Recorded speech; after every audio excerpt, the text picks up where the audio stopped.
Evan Mobley didn't have a great game, 4 points, but he's a guy that doesn't need to score to impact the game. And he's front runner for Rookie of the Year without question. Listen to Bill Simmons and Brian Windhorst on what they have seen. Two guys that watch the NBA intently, have seen it for a long time. This is what Simmons and Windhorst see in Evan Mobley.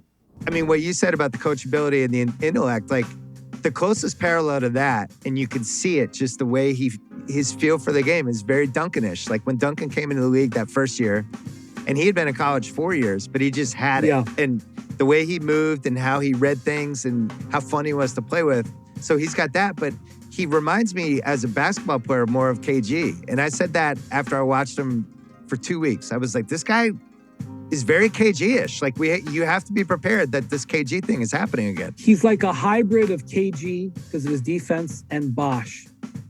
Yo, that's good. Yeah, I like that. He's got some skill. And people have compared him to Duncan, and it's such a taboo thing. Like, oh my God, how can you talk about Tim Duncan on a guy who's played 40 games? But Duncan's first year, he had Robinson, remember? And Robinson enabled Pop to really put Duncan in a position to be successful. I know it's not apples to apples, but having Allen, yeah, especially because Mobley is a little undersized in terms of bulk, they let Allen soak up a lot of the tough stuff to be able to put Mobley in better position to succeed. It's not an outrageous comparison. And Tim, when you look at Evan Mobley, it's important to note, young guy, only played 1 year at college, has come in and made a huge impact, doesn't need the ball, doesn't need the score, plays defense. The thing that they're talking about, he just always seems to understand and make the right basketball play, which for a guy that's 1 year of college, that's saying something. Yeah, and I mean, he should be Rookie of the Year. I think that's pretty obvious. Even he's got the numbers to match up with that, but even just the intangibles, just the impact he has on the defensive end of the floor, that his ability combined with, Jared Allen, the acquisition of Lauri Markkanen, created this unique lineup. And then all of a sudden you have a 7-foot unicorn in Mobley who can defend anybody. He can defend on the perimeter. He can defend in the paint, block shots, contest shots from the perimeter.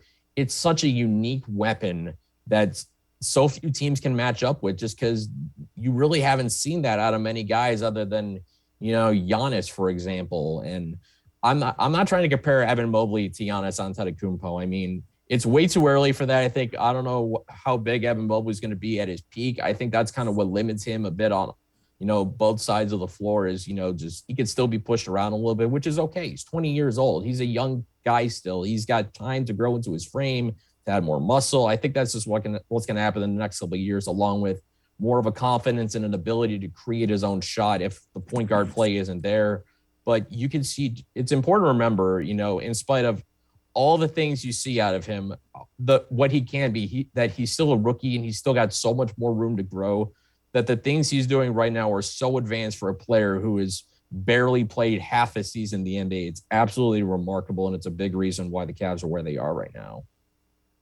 Yeah, and the other part of that, he's 20 years old, only one season in the NCAA. And remember, Garland, the point guard, is the same thing.